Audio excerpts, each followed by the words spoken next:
Welcome to Frankly, My Dear, the podcast that explores just how bananas things were in classic Hollywood. Classic Hollywood was wholesome, right? People talk about the films with such nostalgia and wish for those days back. But what I find more interesting is the seedy underbelly, the backstory, the movie trivia, the backdrop of those films and what went on behind the scenes. These were real people. They had their own stories. They soldiered on to create these films that you so love, and I appreciate even more now by knowing their lives and struggles. So join me as we uncover the mystery and peel back the velvet curtain of classic Hollywood to not just highlight the scandals, but the triumphs of these film giants. Hello, thank you for joining us. I have a guest today. Her name is Kelly. She's been here before. We talked about mermaids, and today we will be talking about half of the Thin Man series, so the first three. Really iconic roles for both William Powell and Myrna, and so we'll get into like the different pieces of that. I know this was a first for me. I hadn't seen these before. I know you have, so maybe just tell us what it was like kind of revisiting them or why you wanted to get into them. So I had actually only seen the first one, and I watched it a couple years ago because I always heard good things about it and how iconic it was. And when I first watched it, I was impressed at how well it held up. Mm-hmm. It felt like the gender roles in it were still progressive to this day, which is impressive because it's 90 years old. Right, it's 1934, so kind of crazy. And it's less sexist than some movies that come out in 2026, which is sad. Yeah, so true. I love their dynamic. They were adorable, and I mentioned to you, she does like this nose scrunchie thing, which I didn't notice in either 2 or 3, but in the first one it was there, and she did it when they were on the phone, which I just thought was adorable. She's so just making cute. faces. Yeah, just making faces at him. Oh my gosh. And one of my complaints about a lot of shows where the couple gets together, particularly mystery shows or mystery movie series, is that there's a lot of convoluted drama, relationship drama. And it's like writers don't think that a happy couple makes for entertainment. The Thin Man series is proof that a happy couple makes a very entertaining series when you have external drama, because this couple is so happy. There is no relationship drama. They are secure in their relationship. In the third movie, there's people who are trying to like drive a wedge between them, bringing up his past. Like, he was a ladies' man before they got together, and they're like, oh yeah, and she's like, okay, so what was the woman's name? And she's like egging them on, but also you can tell she knows he adores her. Right. And it is just interesting too to see, like, they're already married. We don't have to go through any of the courtship or like, you know, like the murder bringing them together or any of that nonsense. They're already together. And I found it interesting too. So the director, W.S. Van Dyke, he wanted them because they worked so well together in Manhattan Melodrama. So he's like, I want them. And they had to borrow William Powell from, I think it was Warner's, but Myrna was already working for MGM. But they didn't want her for this because they thought like she was doing like this exotic like femme fatale thing a lot before this role. So they didn't think she could. They obviously proved them wrong. But they gave the director the ultimatum, was like, okay, if you finish this movie in 3 weeks and she can go do this other movie, then you can have her. And he finished it in like, it was somewhere between 12 and 16 days, depending on what you read. Wow. But it was just funny because he was like one of the fastest directors in the business because he wanted them to do it on the first take. He thought they were most authentic then. So that's what he pushed, and then fixed it later in editing if he had to. But I thought that was really interesting too. Oh, that's so funny. They're slapstick, like together. They just have this comedy. They're comedy gold. Like, Yeah. They're so funny together. And I love that in pretty much every movie she wakes him up. Like, he's always trying to sleep, and she's Yeah. just, like, in the second movie, she's like, oh, I want eggs. And she's like, I could make eggs, but you make them better. and Well, doesn't she he put gets the up, dog on him at some point too? And the baby in the third one. Yeah. baby. And she gets him up, and he doesn't complain. And then she's like, I'm so glad you're hungry too. Yeah, like the one-liners are great. There was something else about too that they just got along so well. So like they were like bantery off screen too. And the director's like, cool, just do that. I'm just gonna let you guys like talk and ad lib. So apparently there's a lot of that in there too, which I think is what makes it feel so fun and authentic then too, because they're just jabbing at each other and it's just awesome. That is adorable. Mm-hmm.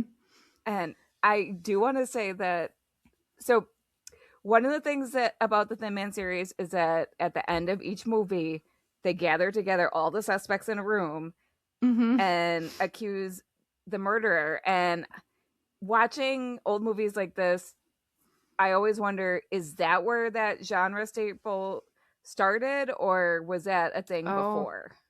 I don't know, but yeah, I know what you're talking about, because it is very, they do it in all three of these movies, and I'm sure they do it in the other three too, but it felt like too with movie 1 and 2, he wasn't really sure who it was, so he was like trying to get somebody to give it away, and the third one he felt a little bit more confident, or like it came out sooner or something. Like that felt a little bit different to me in the third one, but I don't know. I wonder how much of that was him play acting. Right. That could be too. Because it seems like his thing is that he plays dumb. And then notices everything. And he's like, sure, I'll get everyone together. And then we'll see what comes out. But he knows a lot more than he lets on. So yeah, that could be. It's a little unclear though. And it's also, every movie has a huge cast of characters, and sometimes it's hard to keep track of all. Okay, so it wasn't just me then, because I was like, what is happening? Who are all these people? And like, they, not just because it's black and white, but some of them kind of look similar. Like the first movie, there's like more than one blonde in there, and I'm like, wait, who is this person? They look so alike. And then I knew Cesar Romero was in there, but there's not as much difference in how people dress in the 30s, right? So it's harder to keep track of people, and they throw in a lot of wild cards, and it goes so fast that you're like, wait a minute, what happened here? What happened here? You kind of have to watch it a few times. And I was just going to say, I'm going to have to rewatch all of them again, but I enjoyed them the first time around. I was just like, wait, what's happening? Who's doing things? Oh my gosh. But yeah, to your point, like all like the women all look very similar, except Myrna Loy stands out, which I think is the point. But for sure, because I think he calls her a brunette. Technically, she had red hair, but you can't tell. So right. And then I thought it was interesting too. So the first movie is the only one that was based on a novel, and their ages were actually similar to the characters in the book. So like William Powell was like 42 and Myrna Loy was 29, but I don't have a problem with that here because they're so cute. It doesn't matter. It's like Charade. Like there's the age gap, and with these two in this, you can't tell as much as you can in Charade, honestly. But in the book, the guy was like 45 and then the wife was 26, so even bigger of a gap. Right. Which is weird, but I don't know. Well, at least everyone's of age, and it's not like just barely 18. Also, they do kind of allude to her being younger because he does have more experience. And we also see that, you know, her family doesn't approve, especially in the second one. We see her family being snooty because also a PI is not, it's not respectable work, and her family is very rich and upper crust. Yeah. So, but it works because she knows what she wants. She's smart. She can hold her own against him. And like you said, they have chemistry, and it's not that big of a deal. It's not so egregious that like it's a 16-year-old and a 45-year-old. Right. And that is another way they kind of like flip the like gender role thing too, because he doesn't need to work now. She has all the money, and he's just like, oh, I could take on this case or not, like it doesn't matter to me, kind of thing.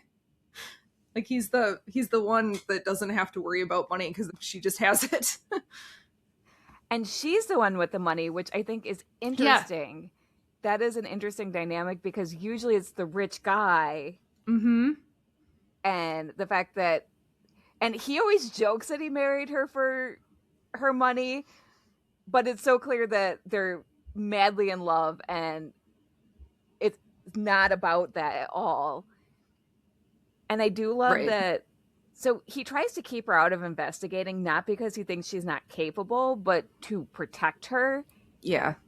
And you see how they both worry about each other. So she worries about him too.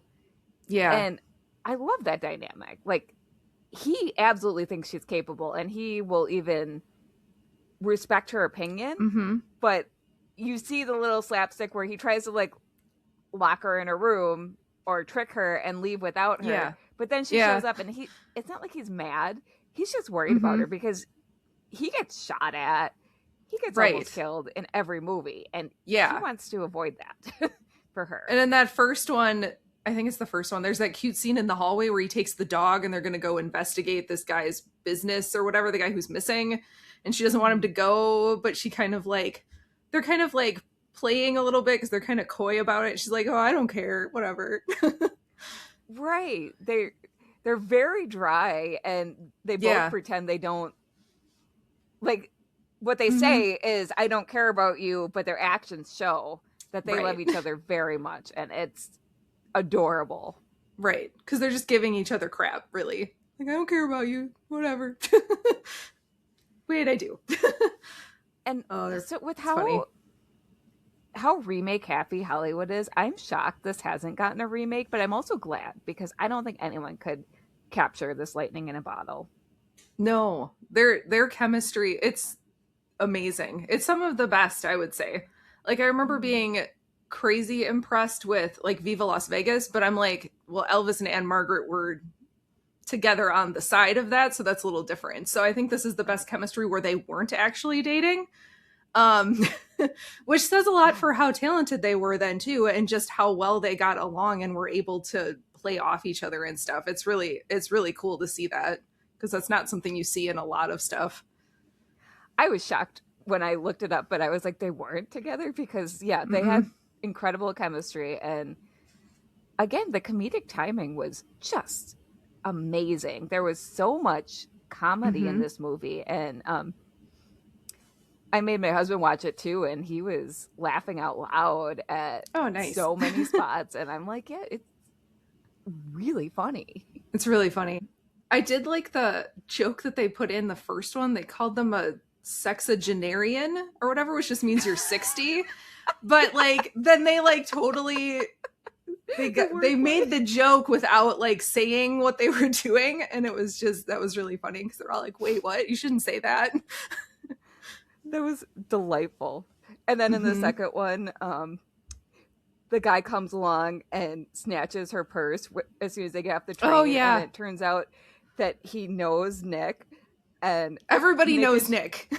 Everybody knows Nick. All the low life, all the gangster people. Yeah. And Nick's just like, Nora's all worried because her purse is gone. And Nick's like, just relax, honey. Yeah, it'll be back. Let's not embarrass him. He'll give it back because he likes me. It's fine. Because he does know everybody. There's that running joke about how he put everybody away, but they still just love him anyway. And I'm like, that's adorable. He just knows all these gangsters and criminal people. Oh my gosh, it's funny. Yeah, I love. And then in the second one, that was interesting that spoiler, whatever, that James Stewart ended up being the villain, because I didn't see that coming, because he doesn't usually play villains. That was fantastic casting. I was rooting for him, feeling sorry for him. He's so earnest. Yeah. And that was a great twist. Yeah, because he's so like earnest throughout the whole thing. Like the first thing that the first thing that I went, wait, what? Is when he lied about not seeing her, or lied about not, for however long when he had just seen her. Like, you could chalk it up to him protecting her, but I did have a moment there of like, wait, he did just though, so he's lying, so is that protecting her or is he being shady? I don't know. But yeah, he did a great job in that. He's really young in that too, but yeah, just the way the whole time that character was so well done. So then his reveal of just confessing was great too. So for anyone who hasn't seen the movie, there's a little bit of a love triangle, or not a little, there's a love triangle. Yeah. So it's Nora's cousin Selma was supposed to marry Jimmy Stewart, who was David, and then she marries this absolute douche, Robert. Yeah. I don't know why, because this guy cheats on her. Yep. And he just up and disappears. So then she's worried about him. And then he ends up getting bumped off anyway. But yeah, by David. Right. Again, spoilers. But like, if you haven't seen the movie now, it's been almost 90 years. I don't think you're going to see it. Or you still should, even though you know what happened. And and you think Selma did it because she walks out with a gun. Yep. And you think David's covering for her because he gets rid of the gun. But it turns out he got rid of the gun so no one could see that it wasn't fired because he's the one who killed Robert. To frame her because he wanted her to hang for the murder because he didn't. Right. I didn't see that coming either. I was fully convinced that he was in love with her up until he said that. I was like, oh, wait. It was he hates them both. Yikes. Thought he just hated the one guy, but nope. Honestly, I don't blame him, though. Like, really? She chose the cheating jerk? Mm-hmm.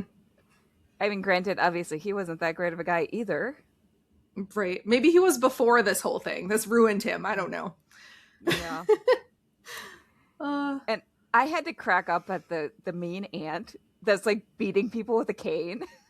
Oh, yeah. And she just hates poor William Powell. Yeah. Oh my gosh. Poor She's Nick. not that great of taste in people because, I'm sorry, Nick is the best husband ever. He absolutely adores Nora. Yeah. They just don't know. There was something too. So when they were filming this, they were in San Francisco and people just loved their chemistry so much. They loved them together so much that the public wanted to believe that they were together too. Like you said that you were surprised they weren't dating. So they went to this hotel when they were in San Francisco, and like the hotel was like, oh, Mr. and Mrs. Powell, and here's this suite for you. And Jean Harlow was with them, who was engaged basically to William Powell, and they're like, no. So then Jean Harlow was like, oh, I'll share the suite with her. So like they went to the suite, and then William Powell got like a crappier room. But apparently they became besties. Like they were drinking gin together, and her and Myrna Loy became great friends. And Myrna Loy was like, that's how I formed one of my, best friendships was from that. So I'm just like, that's so funny. I love that story. Oh my gosh. Right? Also, that is so funny because even today, people do that to celebrities who play in roles, and they're like, oh, well, they should be together in real life. And people still get creepy about it. Right. So, wow. But for Jean just to be hilarious. Like, I'm just gonna take the room with her, and there we go. Like, how weird must that have been, though? But sounds like she handled it the best she could have. Good for her. Right? That's cute that they got a friendship out of it. Yeah. But yeah, it sounded like they had like a sleepover. They stayed up like half the night drinking and laughing, and I'm just like, because Myrna Loy wrote about it, I guess. Right? And then William Powell went wherever by himself in his own room. Didn't get to stay in the suite. That's great. Yeah. Which also makes me think of, I love that Nora is a girl's girl.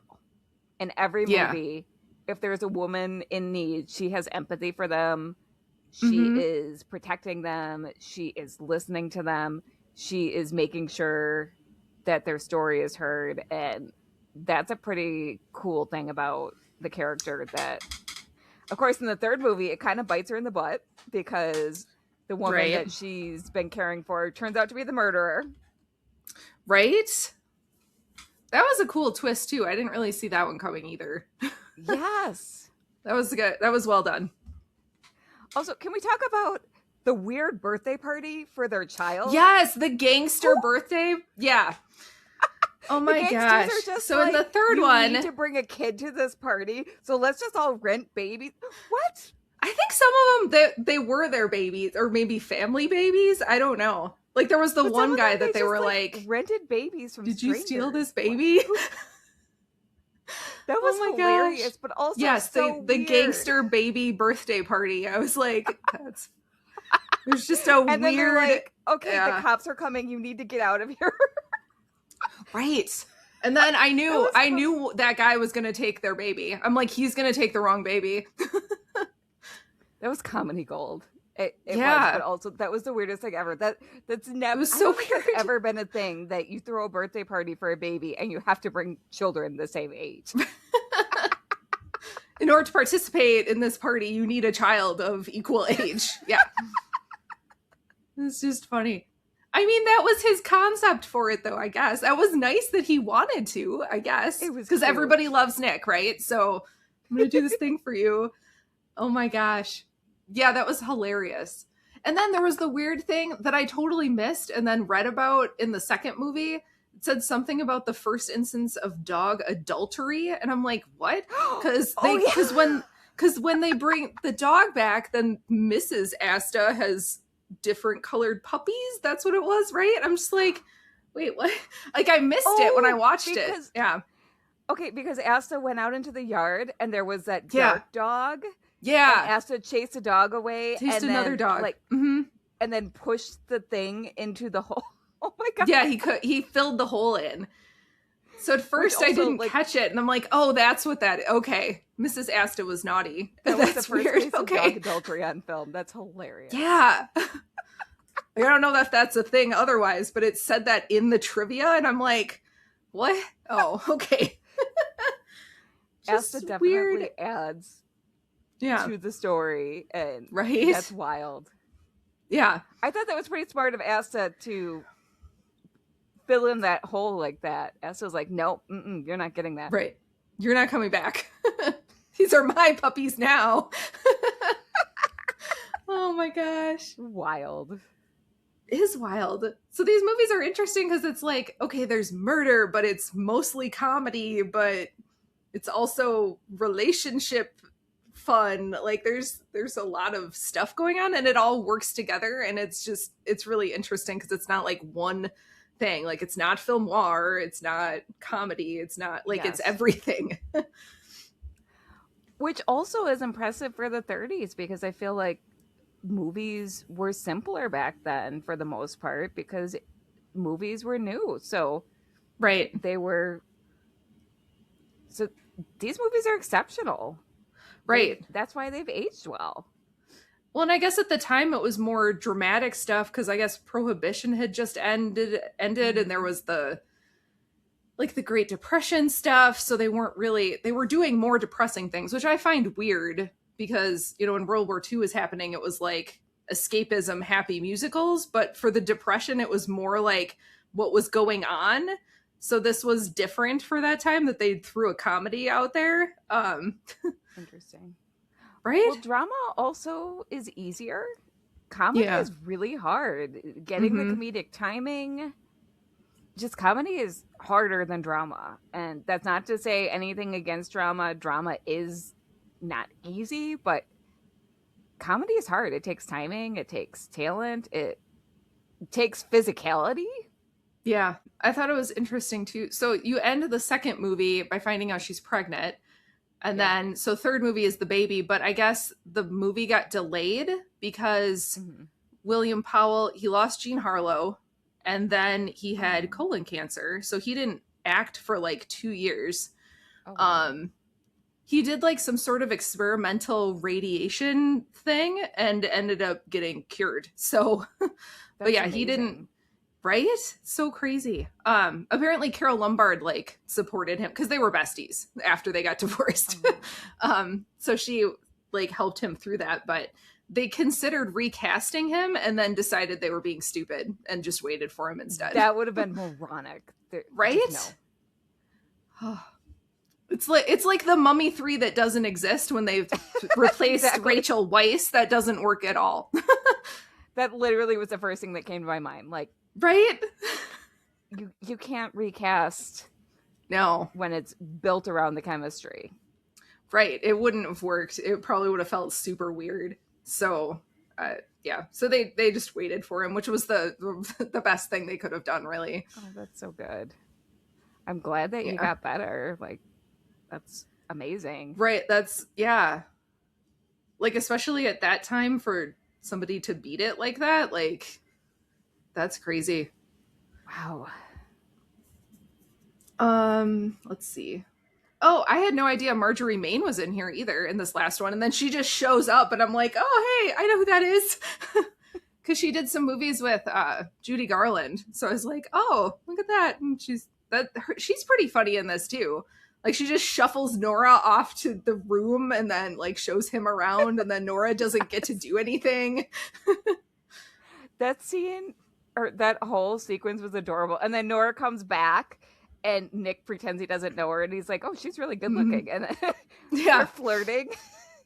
Right. Is adorable. The whole thing with the lieutenant hit me weird where he's all like, oh, I have a like Nick was like, I have a lady waiting because it's just Nora. And then the lieutenant's all like, wait, what? I thought you guys were so happy. And I'm like, ugh, you're so gross. And then he offers to take Nora to dinner. Ugh.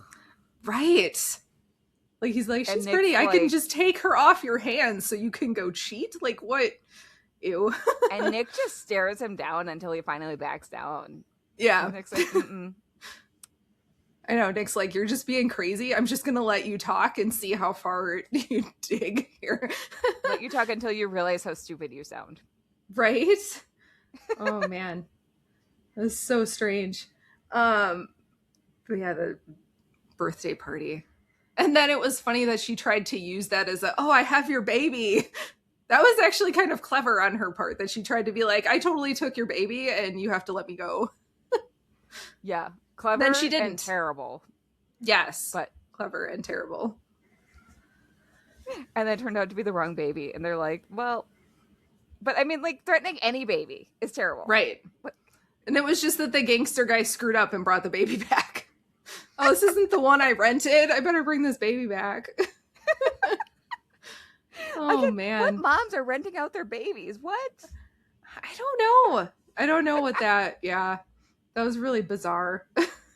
So I guess it's the depression, and if money's tight, right. I don't know.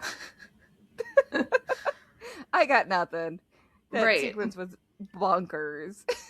It was so funny and just real weird, yeah. I do think that the actual like murder mystery piece was easiest to follow in the second one, though. Yes. Like the storyline was easiest to be like, oh, okay. And then when it was revealed, then it made sense too. Like with the other two, it was a little bit more convoluted and I didn't quite catch everything, I don't think. Because there was just so many people and so much going on. And I don't know. It was just harder to follow. Yeah, it's definitely wild how they weave the murder mystery, and it is because there is so much else going on and it's not just about the mystery, which is okay.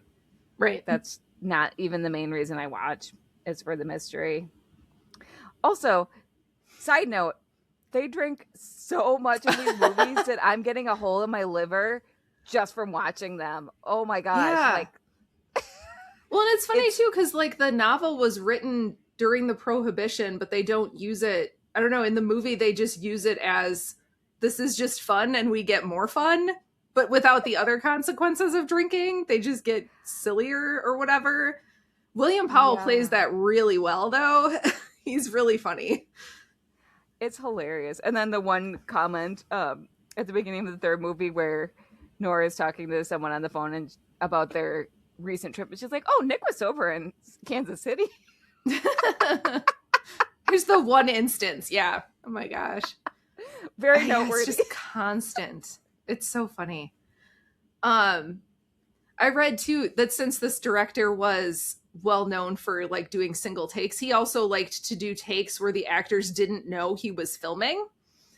So like William Powell's entrance, like the whole thing with the bartender and he's telling him how to make drinks, that was all just him. Like he's like, okay, go walk through and we're checking lighting and whatever. So it might have still been the scene, but he filmed it because he's like, well, he's going to be most relaxed and most natural if he doesn't know I'm doing it. So that's hilarious. Apparently Myrna Loy's entrance too didn't know he was filming it. Honestly, it works though. So it does.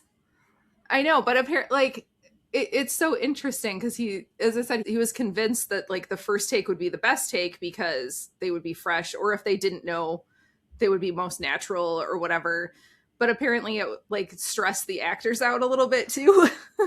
That would stress me out. I would prefer to be warned and prepared, but right. Or once they knew that that's what he did, maybe they're like, oh, I have to be perfect in this because this is probably going to get used. It is interesting to see how different directors do stuff, though. Like, that was really interesting to me. And as I said, apparently he just filmed really fast because of how he did that. I mean, that is definitely a gift to be able to film fast because films were not made that fast back in those days, were they?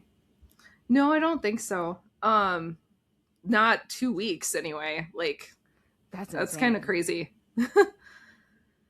I guess the only scene they really had to do a lot of retakes for was the dinner scene in that first movie, because like William was complaining because he had so much dialogue and it was so complicated and they kept having to retake. And then that was also the scene where they kept having oysters brought out, and Myrna Loy said that it got super gross and they like got smelly and whatever. Ew. And nobody wanted to see an oyster again because they had to keep retaking it and they were under like bright lights and they got nasty. Why would they do real oysters? I don't know. That's commitment to the craft. That is some commitment. My goodness. Ugh, gross. Yeah. I would probably never eat another oyster again after that. She made it sound like everybody was just super grossed out about oysters then. Which makes sense. Yeah, that sounds disgusting. And then, so as I mentioned, like Cesar Romero's in that first one. He doesn't have a huge part, but I always notice him because he was the Joker in the Batman. Yeah, Cesar Romero. Yeah. So I always like seeing him younger because I always get interested in what he did before, because you know him as like a villain. Because it's, right. I know him from Batman, and then he's in Ocean's 11 and also kind of like a bad guy, older gangster guy. So it's just funny to see him younger. I didn't really know what his role in it was, though. I got confused. I'm like, what is he doing? Because there's so much. Yeah, he was just, like, his role just went there. By really fast. Mm-hmm. I wonder if this was one of his first roles. I think it was pretty early. Like, there was another movie I saw with him and Carol Lombard, and I got excited, but then he didn't end up being, like, the actual love interest. And that, like, he, like, disappeared for most of the movie, and I was like, aw. I don't know. I always find him interesting. And I always find it interesting to see roles from, like, when people were a lot younger, when you know them from other stuff, but yeah. Right. William Powell, much more likable than when he was in the Mermaid movie. I'm telling you, that's what I said during our Mermaid episode. Mm-hmm. Nick Charles is husband goals. The character he was in the Mermaid movie, no. It was so weird. It's terrible. He was just awful. He's going through a midlife crisis and making it everyone else's problem. Right. But Nick Charles here, he cooks for his wife. He dotes on her. Mm-hmm. He tries to keep her safe, but he also respects her opinion and her autonomy. And he basically just cherishes her. And he is funny. And He's everything. He's everything you could want in a husband. Right? And it's just a better story. Even with like the convoluted mystery thing, just from the chemistry and their relationship, it's a way better story than when they tried to do that nonsense. Agreed. He's great in My Man Godfrey too. That's a great movie. Ooh, I'll have to check that one out. Oh, that's him and Carol Lombard. So like years after they divorced, but he recommended her for that, and that one's really funny. They did 3 movies together, and the first 2 are kind of weird because it's like pre-code, like weird twist things at the end that I didn't love. And then My Man Godfrey is a little bit more, it's funny, but there's a little bit more of a love story in there because I expected more of that because like they fell in love with their first movie they did, but the characters didn't end up together. Sorry, spoiler. Because it had like weird twist stuff at the end instead. Right. But yeah, I liked the last one they did. And then they were like divorced for many years by that point. But they are just such an interesting relationship to look at, like their real life relationship, because it doesn't make any sense that they should have stayed best friends after divorce. It's nice that they were able to, though. Right. Some people make better friends than they do romantic partners. And yeah, and I think that's a lot of what it was too. And that they called it quits before it got bad. So that could have been. Yeah. But I love William Powell in this. He's great. What about Myrna Loy? Who did she marry? I don't know. I do not know who she was married to. It's a mystery. It's a mystery in itself. I don't know as much about her. I think this was the first time I had watched her in something, honestly. I'm interested about her, like what the exotic roles were or whatever that she did then, but yeah, I don't know. It would be interesting to see her in some other stuff. Well, it looks like she was married to a few different people. Yep, 4 times. Wow, yeah.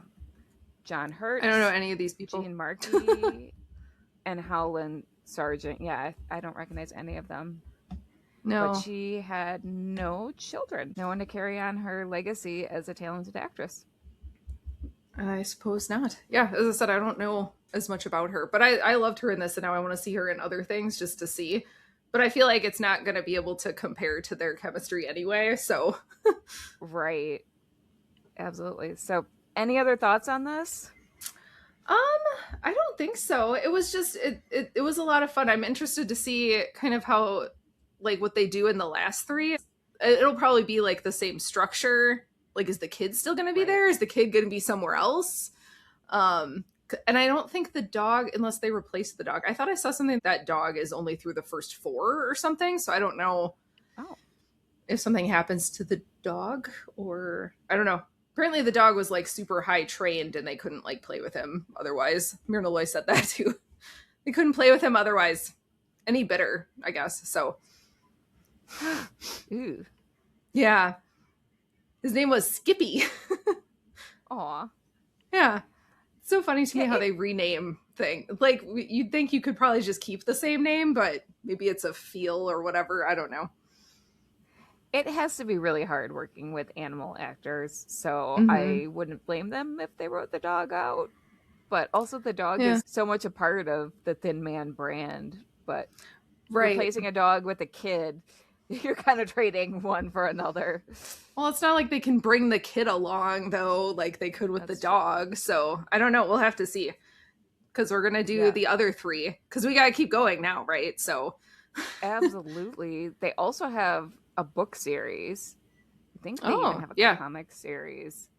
Oh. Let me see. Interesting. Always, whenever I see like a movie is based on a book, I always want to read the book also. It's hard to find the time to do it because I like to see like the differences and stuff, but I didn't have time to do that for this. Oh, I agree. Wow. Okay. Apparently they had a TV series. Oh. A different cast. So they did reboot it. Oh, well, there you go. How long did that last though? 72 episodes. Hmm. That's a long time. Yeah. That was. I wonder what they did with that.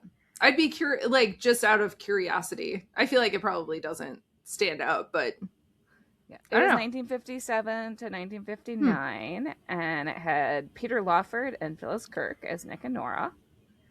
I do like Peter Lawford though, so yeah, might give that a try for him. I don't know what it is about him. I find him very charming. I like Peter Lawford. I mean, yeah, it'd be worth a shot. Could see what the differences are and how they handle doing that as a TV show. And that's like 20 years later. So I don't know how they change. I definitely wonder where it's streaming. So it would be interesting. I'm going to have to deep dive into that now. All right. Well, I think we are all set. We talked about all of them. So the main point is the chemistry is stellar. So people should check it out for that. And the one-liners. One-liners, the comedy. Yeah. All right. Well, that is all we have then. So thank you very much for joining me. You can find me at phoenixsistersentertainment.com or Phoenix Sisters Entertainment on all social media. And yeah, thank you. Yay. Check out Kelly. Thank you so much.